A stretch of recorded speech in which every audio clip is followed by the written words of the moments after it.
नमस्कार, आप देख रहे हैं CWB हिंदी न्यूज।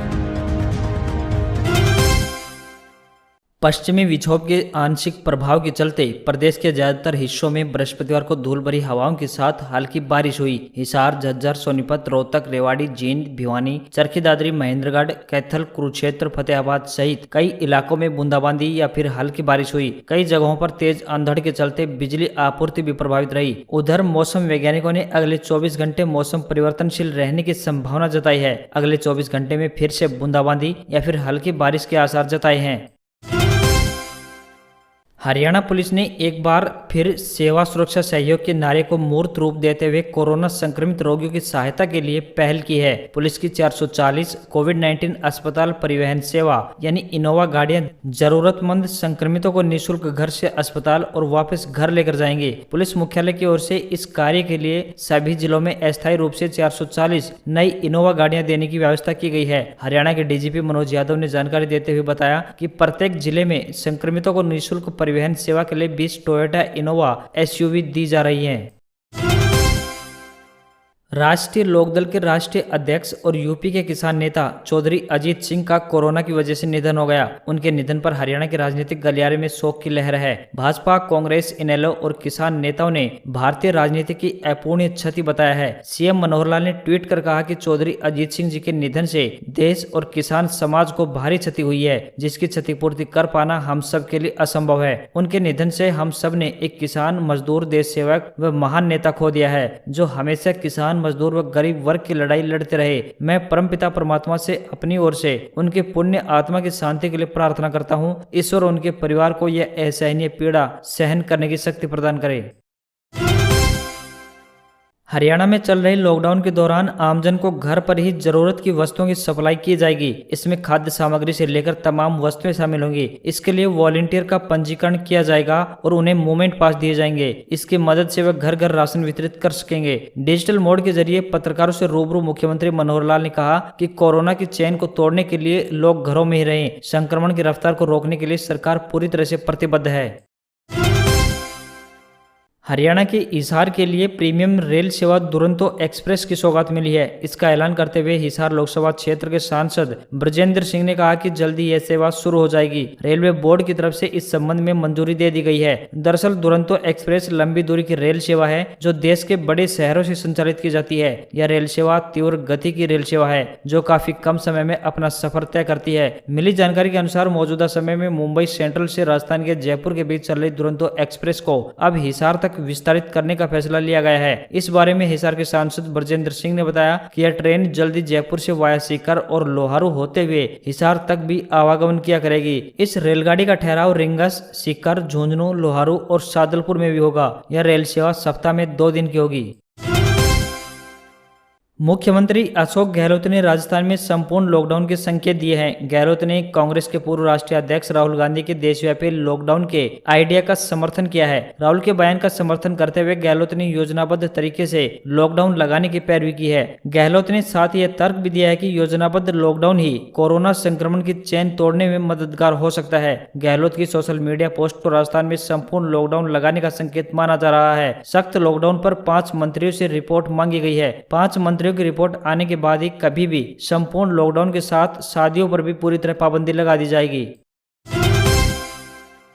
राजस्थान में कोरोना कंट्रोल से बाहर होता जा रहा है। शहर के अस्पतालों में बेड नहीं है, मरीज दर दर भटक रहे हैं। वहीं गांव में देखें तो इलाज की सुविधा नहीं है। कहीं कहीं पर तो पेड़ के नीचे कोरोना मरीजों का इलाज चल रहा है। नीम हकीम ग्लूकोज चढ़ाकर इलाज कर रहे हैं। जयपुर, जोधपुर, कोटा, उदयपुर से सटे जिलों में नए मरीजों में रिकॉर्ड बढ़ोतरी हुई है। चिकित्सा विभाग के अनुसार अभी करीब 35% तक नए रोगी ग्रामीण इलाकों से आ रहे हैं, जिनमें बाड़मेर, चूरू, धौलपुर, राजसमंद, प्रतापगढ़ जैसे जिलों में भी रोज कम से कम औसतन 200 केस आ रहे हैं, जबकि यहां पर दूर दराज के इलाकों में तो सैंपलिंग ही नहीं हो रही है।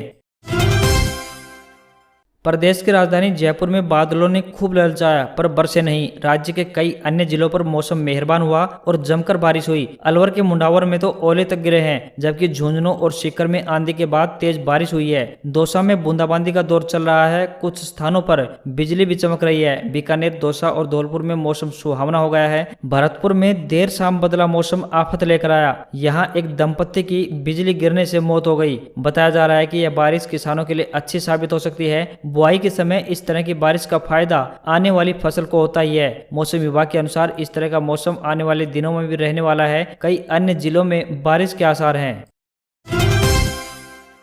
सपनों को पूरा करने एक बार फिर अमिताभ बच्चन आ रहे हैं। सोनी चैनल के सोशल मीडिया हैंडल पर कौन बनेगा करोड़पति के 13वें सीजन का ऐलान कर दिया गया है। चैनल ने एक वीडियो के जरिए बताया है कि शो के लिए रजिस्ट्रेशन 10 मई से शुरू हो रहा है। अब तक इस क्विज शो के 12 सीजन टेलीकास्ट हो चुके हैं। पिछला सीजन भी कोरोना प्रोटोकॉल के तहत बायो बबल में शूट किया गया था। 20 सेकंड के वीडियो में बॉलीवुड मेगास्टार अमिताभ बच्चन इस बारे में बता रहे हैं कि एक व्यक्ति और उसके सपने के बीच की दूरी महज कोशिश शब्द है। केबीसी 13 के रजिस्ट्रेशन 10 मई को रात 9 बजे से सोनी टीवी पर शुरू होंगे, जहां लोगों को अमिताभ के द्वारा पूछे गए सवालों के जवाब देने होंगे। इसके लिए सोनी लिव ऐप का भी यूज कर सकते हैं। पिछले साल की तरह इस बार भी रजिस्ट्रेशन, स्क्रीनिंग, ऑनलाइन ऑडिशन और पर्सनल इंटरव्यू जैसे 4 हिस्सों के बाद कंटेस्टेंट हॉट सीट पर पहुंच सकेंगे। Who wants to be millionaire से इंस्पायर्ड कौन बनेगा करोड़पति शो लोगों के बीच बहुत मशहूर है, जिसे अमिताभ बच्चन के साथ साल 2000 में लॉन्च किया गया था।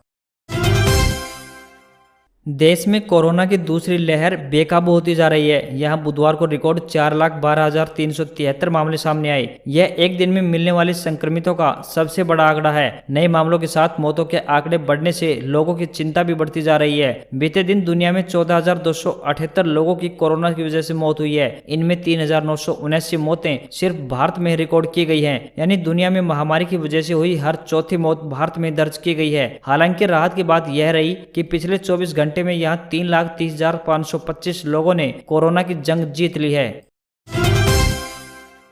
बढ़ते कोरोना संक्रमण और यात्रियों की कमी के चलते रेलवे ने दिल्ली समेत 23 प्रमुख शहरों से चलने वाली 28 ट्रेनों को 9 मई से रद्द कर दिया है। इनमें 8 जोड़ी शताब्दी, 2 जोड़ी जन शताब्दी, 2 दुरंतो, 2 राजधानी और एक वंदे भारत ट्रेन भी शामिल है। अगले आदेश तक ये ट्रेनें नहीं चलेंगी। इनमें दिल्ली से कालका, हबीबगंज, अमृतसर, चंडीगढ़ जाने वाली शताब्दी, दिल्ली से चेन्नई और बिलासपुर जाने वाली राजधानी और जम्मू तवी और पुणे जैसी जगहों से आने वाली शताब्दी शामिल है। अधिकारियों ने बताया कि बढ़ते कोरोना मामलों के चलते यात्रियों की कमी और लगातार बढ़ते महामारी के आंकड़ों को देखते हुए रेलवे ने इन ट्रेनों को 9 मई से अगले आदेश तक कैंसिल कर दिया है।